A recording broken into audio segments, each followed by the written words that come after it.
प्रधानमंत्री नरेंद्र मोदी ने मीडिया से बात की और कहा कि विपक्ष से खुले मन से संसद में चर्चा की अपील की है और पीएम मोदी ने देश को नई आर्थिक ऊंचाई पर ले जाने के लिए विपक्ष से सहयोग की अपील की है।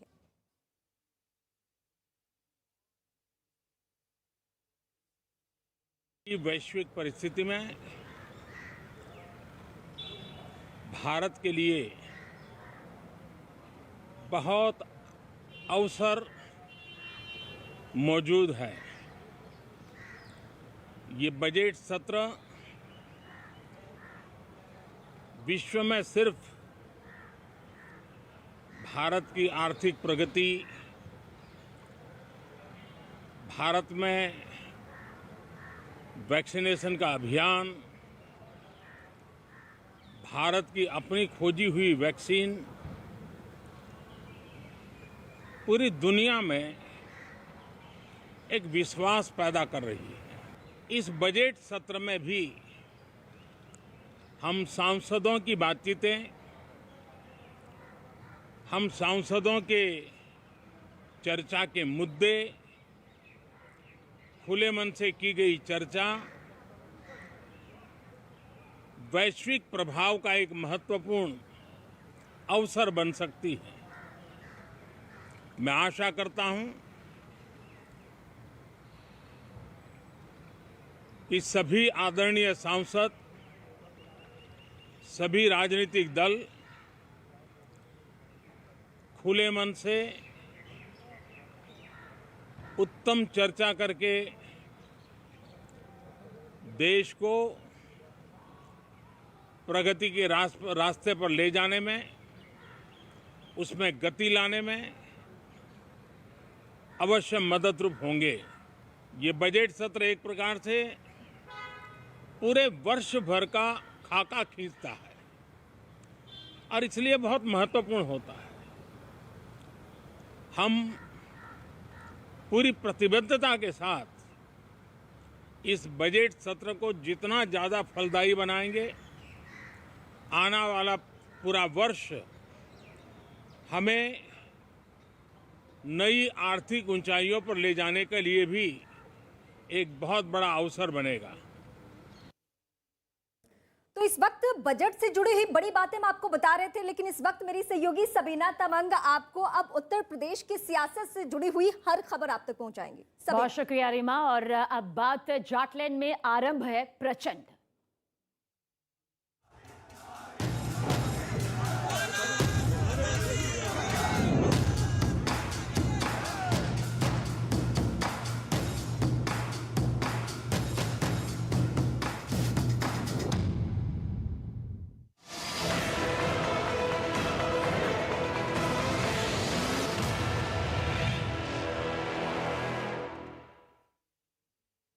तो उत्तर प्रदेश में विधानसभा चुनाव जैसे जैसे करीब आ रहा है, चुनावी सरगर्मी और तेज होती जा रही है। ताबड़तोड़ रैलियों के बीच आज प्रधानमंत्री नरेंद्र मोदी की एंट्री हो रही है। पीएम मोदी आज वर्चुअल रैली से इसका आगाज करने जा रहे हैं, जबकि सीएम योगी आदित्यनाथ आगरा से इस रैली का हिस्सा बनते नजर आएंगे। तस्वीरें इस वक्त आपके सामने हैं। उत्तर प्रदेश में प्रथम चरण यानी कि पहला जो फेज है उसका चुनाव पश्चिम से शुरू होगा, इसलिए प्रधानमंत्री की वर्चुअल रैली वेस्ट यूपी के 5 जिलों सहारनपुर, शामली, मुजफ्फरनगर, बागपत, इसके अलावा गौतम बुद्ध नगर जिलों की 21 विधानसभा को फोकस करते हुए तय की गई है। यूपी चुनाव के पहले चरण के लिए 11 जिलों की 58 सीटों पर 10 फरवरी को मतदान होने वाले हैं। वहीं योगी आदित्यनाथ आज फतेहपुर सीकरी, फतेहाबाद और इत्मादपुर में बीजेपी उम्मीदवार के लिए चुनाव प्रचार प्रसार करते हुए नजर आएंगे। मतदाताओं से संवाद के अलावा वो घर घर जाकर वोट भी मांगेंगे, यानी कि डोर टू डोर कैंपेन जो कि बीजेपी की तरफ से शुरू किया गया है, उसी की रफ्तार को आगे बढ़ाते हुए नजर आएंगे दिग्गज।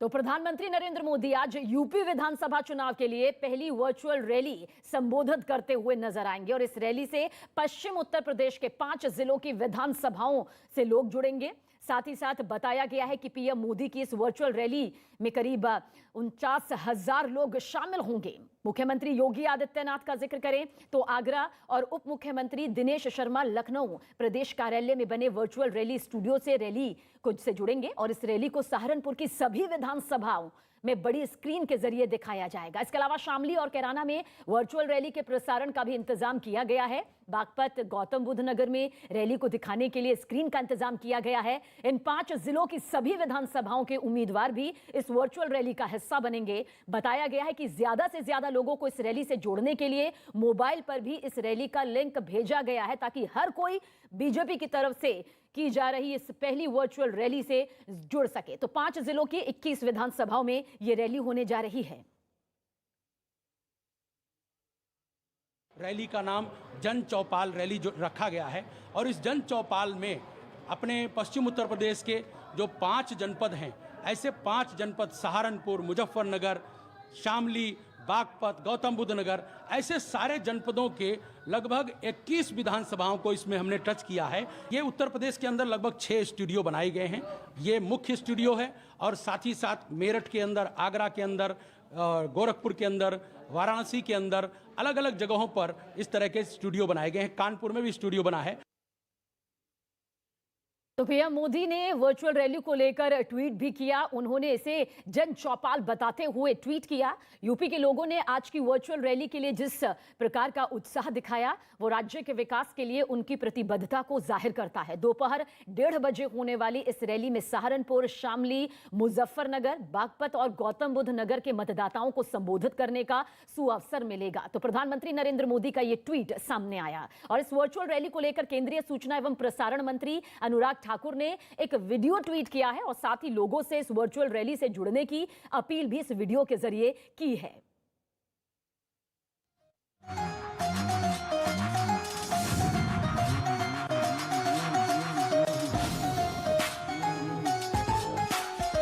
भारत माता की, भारत माता की, भारत माता की, वंदे वंदे वंदे।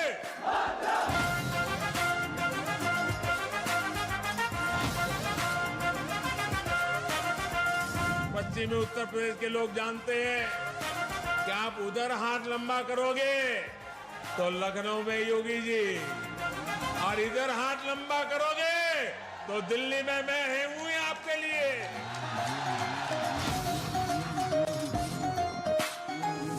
विकास की गति को और बढ़ाना है। और दिग्गजों के जरिए नामांकन दाखिल करने की प्रक्रिया लगातार आगे बढ़ती जा रही है। सुखबीर बादल किस तरह से नामांकन के लिए पहुंचे हुए हैं, किस तरह से नामांकन की ये प्रक्रिया उनके जरिए यहां पर की जा रही है, तस्वीरें इस वक्त आपके सामने मौजूद है। पंजाब की सियासत लगातार आगे बढ़ती जा रही है। तारीख जब से सामने आई है, दिग्गजों ने कमर कस ली है, प्रचार प्रसार तेज है। और इसी बीच नामांकन दाखिल करने का जो प्रोसेस है, उसे लेकर देखिए इस वक्त आपकी सामने दिग्गज जो हैं वो नामांकन दाखिल कर रहे हैं। तो सुखबीर सिंह बादल के जरिए यहां पर नामांकन दाखिल किया जा रहा है। सत्ता का ये पूरा दंगल है, जिनकी तारीखों का ऐलान यहां पर हो चुका है। पंजाब में एक चरण में यहां पर चुनाव होने वाला है, और ऐसे में सुखबीर सिंह बादल का जो ये पूरा सियासी सफर आगे बढ़ता हुआ जा रहा है, इसमें नामांकन दाखिल करने की भी ये तस्वीर इस वक्त आपके सामने मौजूद है।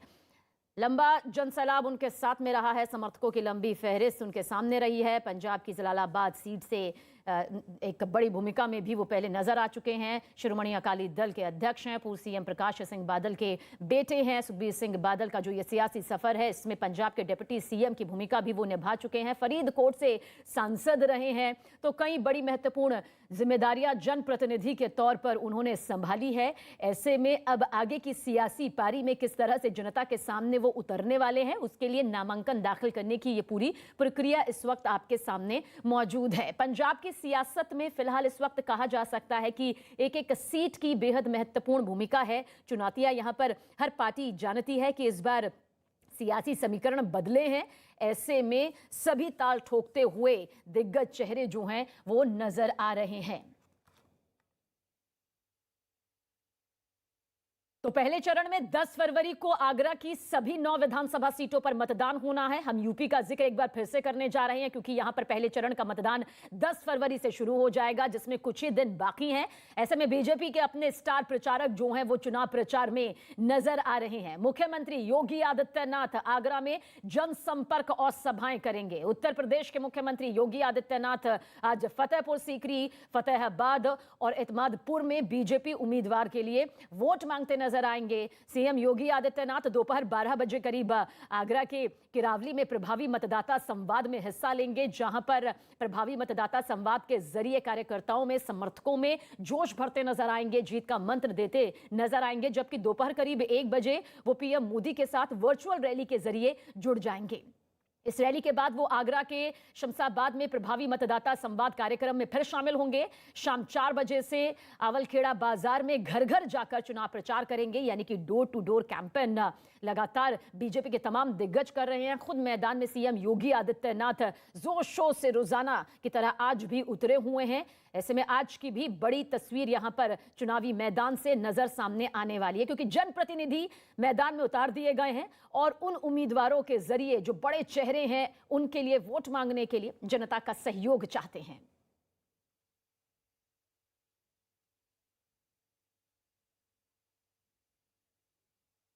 और इसी पर जानकारी देने के लिए 2 सहयोगी इस वक्त हमारे साथ मौजूद हैं। मैनपुरी से अमित सिंह हमारे साथ है और आगरा से जावेद मंसूरी हमारे साथ मौजूद है। सबसे पहले जावेद, आपकी तरफ रुख करेंगे, क्या बड़ी सियासी तस्वीर आज नजर आने वाली है? देखिए, मुख्यमंत्री आज आगरा में होंगे। इस वक्त हम किरौली में मौजूद हैं और देखिए यहाँ पर प्रभावी मतदाता संवाद को संबोधित करेंगे। इंतजार हो रहा है मुख्यमंत्री का। यहाँ आप तस्वीरों में देखेंगे किस तरह से लोग सुनने के लिए पहुंचे हैं। हाँ, बताइए, बड़ा चश्मा लगाए, पीली पगड़ी लगाए हैं, और अब क्या माहौल है और क्या लग रहा है? बहुत अच्छा लग रहा है। योगी जी आ रहे हैं, सभी कुछ हैं, हम सभी वासियों से सभी इसमें बैठे हैं। हम विकास की ओर उत्तर प्रदेश जा रहा है। ये बताइए, मिनी छपरौली कहते हैं फतेहपुर सीकरी को, इस बार गठबंधन भी हो गया आरएलडी का। छपरौली रहेगी और रही है। अच्छा, योगी जी नहीं। इसमें स्वामी विवेकानंद जी की मूर्ति जो क्या प्रवेश दिखाई देती है हमें। योगी जी कह रहे गठबंधन से चुनौती मिल रही है इस बार तगड़ी। चुनौती कुछ नहीं है, कोई चुनौती नहीं है हमारे लोगों के सामने। जनता पूर्ण रूप से देखिए, जनता पहले अधिक मतों से भी जिता करके भेजेगी। जीतेंगे। देखिए, कुछ युवा भी नजर आ रहे हैं, उनसे भी बात कर लेते हैं। बीजेपी का पटका डाला, एकदम इंतजार कर रहे हैं योगी जी का। है बिल्कुल साहब, बीजेपी का साहब पूरा साथ है। क्या सुनने के लिए, क्या उम्मीद कर रहे, क्या बोले ऐसा वो जो आपको एकदम मजा आ जाए? बढ़िया था। भर्ती के लिए नागरिकों के लिए भर्ती के लिए रोजगार के मुद्दे यहाँ युवा उठा रहे हैं। आप बताइए भाई साहब, आप बुला रहे थे, कितनी देर से बैठे हैं? जन जन की है यही पुकार, मोदी योगी अब की बात, चौधरी बाबूलाल जिंदाबाद जिंदाबाद। लेकिन इस बार तो गठबंधन हो गया यहाँ पे। आरएलडी कह रहे हैं मजबूत स्थिति में आरएलडी भी, तो क्या टक्कर है कुछ? चौधरी साहब के सामने किसी की कोई पार पड़ने वाली नहीं। चौधरी बाबूलाल क्या कह रहे हैं? ये तो सिर्फ हवा उड़ा रखा है, कोई टक्कर नहीं है। ये तो सिर्फ हल्ला है, खाली कोरा। हाँ, टक्कर नहीं है सर। टोटल पूरी एक तरफा जीत है। कैसे एक तरफा जीत जाएंगे? क्यों? अपने चौधरी बाबूलाल जी है, एक तरफा जीत, इनका चेहरा का विकास। लेकिन इस बार तो कह रहे गठबंधन नहीं, ठगबंधन है। कोई गठबंधन नहीं, ठगबंधन है। चोर के साथ गठबंधन निकल गई। लोग हैं और लोगों से बात कर लेते हैं। मैं तस्वीर दिखाऊं यहाँ पर कितनी संख्या में लोग जुटे।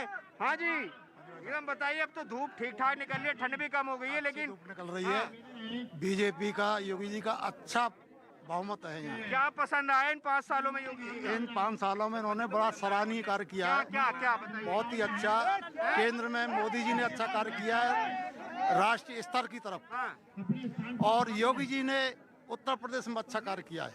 क्या पसंद आया वही पूछ रहे हैं। एक तो ये है कि इन्होंने सड़क वगैरह अच्छा काम किया है। अच्छा विकास का काम मैं मंच की तस्वीरें दिखा दूं सभी ना। यहाँ पर प्रभावी मतदाता समाज, जहाँ थोड़ी देर में मुख्यमंत्री पहुंचेंगे। आज 3 विधानसभाओं को यहाँ कार्यक्रम रखे गए हैं और ये फतेहपुर सीकरी, मिनी बिल्कुल, तो छपरौली के 3 नाम से जाना विधानसभाओं को जाता है। लेकर यहाँ कार्यक्रम है। हालांकि आपको बता दें कि आगरा के अंतर्गत जो है वो 9 विधानसभा सीटें आती हैं। 9 की 9 सीटें अपने आप में बेहद खास यहाँ पर मानी जाती है। जावेद, नजर बनाए रखिएगा, आगे लौटेंगे आपके पास। और इस बीच सीएम योगी आदित्यनाथ ने ट्वीट कर अपने सरकार के काम को यहाँ पर गिनाया, उपलब्धियां गिनाई। उन्होंने ट्वीट में लिखा कि पिछले 5 सालों में आगरा में 2.5 लाख से ज्यादा लोगों के राशन कार्ड बनाए गए, बिना भेदभाव हर पात्र का कार्ड बना।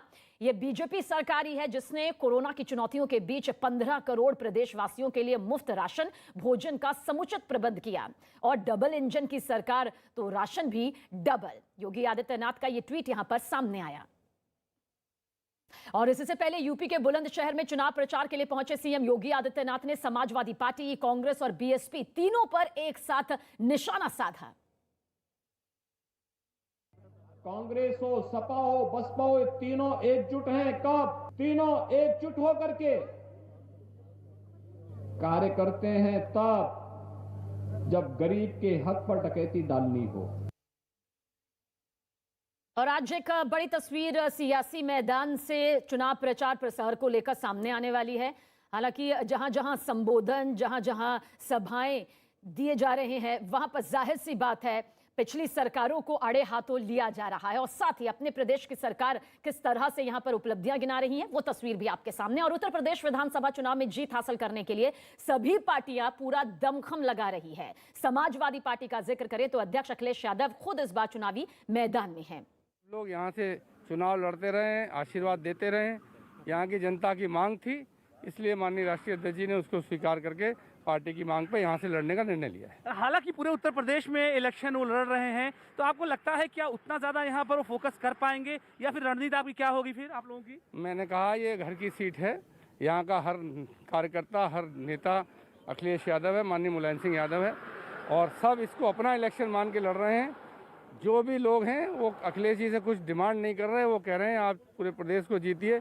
यहाँ की जनता, यहाँ के क्षेत्र के लोग सब स्वागत कर रहे हैं और पूरी तरह साथ है। अब बीजेपी अभी तक कोई कैंडिडेट अपना नहीं ला पाई उदयवीर जी, इसको किस तरह से देख रहे हैं आप? स्वाभाविक बात है, यहाँ हमेशा हमारे नेता कार्यकर्ता जीतते रहे हैं, वहाँ राष्ट्रीय अध्यक्ष जी लड़ेंगे तो लड़ने में दिक्कत तो आएगी। देखेंगे किसको लड़ा पाते हैं, वो किसे तैयार करते हैं। मेरे साथ उदयवीर सिंह थे। एक बार फिर से मैं सिक्योरिटी आपको दिखाता हूँ, यहीं से उनको गुजरना है, यहीं से उनको जाना है। फिलहाल यहाँ पर तैयारियाँ मुकम्मल हैं। तो देखिए, सबसे बड़ा दंगल सियासी तौर पर देखा जाए तो यूपी विधानसभा चुनाव को लेकर नजर आता है, क्योंकि बताया जाता है जो भी पार्टी सत्ता पर काबिज होती है वो सीधा देश की सत्ता पर काबिज होने की कगार पर रहती है, क्योंकि एक सबसे ज्यादा सीटें, सबसे पावरफुल राजनीति और राजनीति की जो सियासी बयार है वो यहीं से शुरू होते हुए देश के कई कोनों तक जाती है। और यही वजह है कि देखिए किस तरह से सियासत का सुपर सोमवार, और इसमें ये सबसे बड़ी तस्वीरें लगातार सामने आ रही हैं। उत्तर प्रदेश विधानसभा चुनाव में जीत हासिल करने के लिए सभी पार्टियां पूरा दमखम जोर आजमाइश लगा रही है। समाजवादी पार्टी के अध्यक्ष अखिलेश यादव खुद इस बार चुनावी मैदान में पूरे जोश खरोश के साथ उतरे हुए हैं। पहली बार विधानसभा चुनाव में उतरे अखिलेश यादव मैनपुरी की करहल सीट से चुनाव लड़ेंगे, और इसके लिए वो आज दोपहर अपना नामांकन दाखिल करने भी जाएंगे। अखिलेश यादव के साथ जिले में समाजवादी पार्टी के 3 और उम्मीदवार भी रहेंगे। मैनपुरी में तीसरे चरण यानी कि 20 फरवरी को मतदान होना है। अखिलेश यादव करहल सीट को चुनने के पीछे कई वजह बताई जाती है। करहल सीट पर देखिए एसपी का दबदबा माना जाता है, और इस सीट पर एसपी 7 बार चुनाव भी जीत चुकी है। करहल में यादव समुदाय के मतदाता निर्णायक भूमिका में हमेशा से रहे हैं, और 1985 में इस सीट पर यादव एमएलए ही चुने गए। करहल सीट पर यादव मतदाता की संख्या करीब 38% है। ऐसे में ये सीट सबसे सुरक्षित बताई जाती है। मैं सबसे पहले धन्यवाद देना चाहता हूं मैनपुरी की जनता के और यहाँ के विधायक का और यहाँ के संगठन के लोगों ने, जिन्हें मौका दिया है कि आज मैं करहल से चुनाव के लिए नॉमिनेशन करने जा रहा हूँ। ये क्षेत्र बिल्कुल घर के पास का घर है। नेताजी का और समाजवादी पार्टी का बहुत पुराना रिश्ता रहा है। यहाँ के लोगों ने समाजवादी पार्टी के साथ हमेशा खड़े होकर के एक सकारात्मक राजनीति को आगे बढ़ाया है, एक प्रोग्रेसिव पॉलिटिक्स को हमेशा बढ़ाया है। और मुझे उम्मीद है इस चुनाव में जो नेगेटिव पॉलिटिक्स करते हैं, जो नकारात्मक सोच के, उन्हें हराएंगे और उत्तर प्रदेश से हटाएगी भी जनता। तो करहल विधानसभा सीट पर अपना नामांकन दाखिल करने के लिए अखिलेश यादव का काफिला किस तरह से आज आगे बढ़ता हुआ नजर आएगा, किस तरह से ये तस्वीर नजर आएगी, जानकारी के लिए इस वक्त हमारे साथ में हमारे सहयोगी अमित मौजूद हैं। अमित, क्या तस्वीर नजर आने वाली है? आप मौके पर मौजूद हैं, क्या किसी तरह का शक्ति प्रदर्शन भी दिखाई दे सकता है? देखिए, फिलहाल अपने आवाज सफाई से रथ पर सवार होकर अखिलेश यादव निकले हैं और वो उनका जो रथ है इस वक्त मैनपुरी शहर में पहुंच गया है। यानी जहां पर मैं मौजूद हूं कलेक्टर दफ्तर, यहां से महज थोड़ी ही दूरी पर, थोड़ी ही समय में किसी भी वक्त यहां पर पहुंच सकते हैं, यहां पर उनका रथ पहुंच सकता है। सबसे पहले तो मैं तस्वीरें आपको दिखा दूं, ये गेट की तस्वीरें हैं, आप देख सकते हैं सुरक्षा के पुख्ता इंतजाम किए गए हैं और यहीं से इसी रास्ते से उनका जो रथ है अखिलेश यादव का वो पहुंचेगा। दूसरी एक तस्वीर मैं दिखा दूं कि दफ्तर की तरफ, वहां भी देखिए किस तरीके से यहां पर पुख्ता व्यवस्था किया गया है। यहां पर उनका रथ रुक जाएगा और उसके बाद वो पैदल ही अखिलेश यादव को जाना है। हमारे साथ समाजवादी पार्टी के नेता भी यहां पर मौजूद हैं, हाथ में नामांकन पत्र भी लेकर पहुंचे। अखिलेश यादव का प्रस्तावक कौन कौन होगा आज? उसमें श्री धर्मेंद्र शाक्य जी, श्री रामनारायण बाथम और तीसरे एक जलालुद्दीन नाम से तीसरे और जो सेट पड़ेंगे उनमें अलग अलग लोग हैं। कहा जा रहा है कि परंपरागत सीट उन्होंने से लड़ रहे हैं, 7 बार वहां से समाजवादी पार्टी जीत चुकी है। किस तरीके से देखते हैं, कितनी बड़ी जीत होगी? चुनाव वन साइडेड होगा डेफिनेटली। सारे कार्यकर्ता और पूरी पार्टी चाहती थी अखिलेश जी यहाँ से चुनाव लड़ें और करहल विधानसभा क्षेत्र उनका बिल्कुल स्थानीय और मैनपुरी गृह क्षेत्र है चूंकि, और यहाँ लोगों में भारी उल्लास है, इसलिए भारी उल्लास से इनका साफ साफ कहना है। और आप इससे भी समझ सकते हैं कि 7 बार वो जो समाजवादी पार्टी के करहल विधानसभा सीट से लड़ चुकी है चुनाव और 4 मैनपुरी में, करहल को अगर ले लें, मैनपुरी करहल कुल मिलाकर मैनपुरी जिले में 4 विधानसभा सीटें हैं। कुछ ही पल में यहाँ पर रथ आने वाला है और मैं यहाँ पर तस्वीरों के जरिए आपको दिखाऊं सवीना, तो पूरी तैयारी कर ली गई है। बताया जा रहा है अगले कुछ ही देर में यहाँ पर रथ पहुंच जाएगी। आगे भी इसके बैरिकेटिंग है, कार्यकर्ताओं को आने नहीं दिया जा रहा है, कोविड प्रोटोकॉल का पूरा पालन यहाँ पर किया जा रहा है और देख सकते हैं सुरक्षा के पुख्ता इंतजाम यहाँ पर कर लिए गए हैं। किसी भी वक्त यहाँ पर रथ पहुंच चुका है। मैनपुरी शहर में दाखिल हुए तकरीबन 10 मिनट हो चुके हैं, तो यानी किसी भी वक्त यहाँ पर रथ पहुंच चुका है। तो जैसे ही अखिलेश यादव का सियासी रथ वहां पहुंचेगा, एक बार फिर से अमित आपकी तरफ रुख करेंगे। मैनपुरी सीट जो कि एक बेहद सुरक्षित सीट जरूर है, लेकिन फिर भी सियासी संग्राम दिलचस्प बताया जा रहा है। लौटेंगे आप सभी के पास। और करहल से अखिलेश यादव चुनाव लड़ने वाले हैं, जैसा कि हमारे सहयोगी अमित भी जानकारी दे रहे थे। विधानसभा चुनाव को लेकर करहल की जनता आखिर क्या सोचती है, किस उम्मीदवार की जीत होगी, ये तो आगामी 10 मार्च से खुलासा हो जाएगा। लेकिन करहल सीट पर वीआईपी सीट ये बन चुका है। हालांकि अभी तक बीजेपी ने करहल से किसी को उम्मीदवार के तौर पर नहीं उतारा है, ऐसे पर नजरें वहां से भी टिकी हैं। ये पूरी तस्वीर करहल से सामने आ रही है।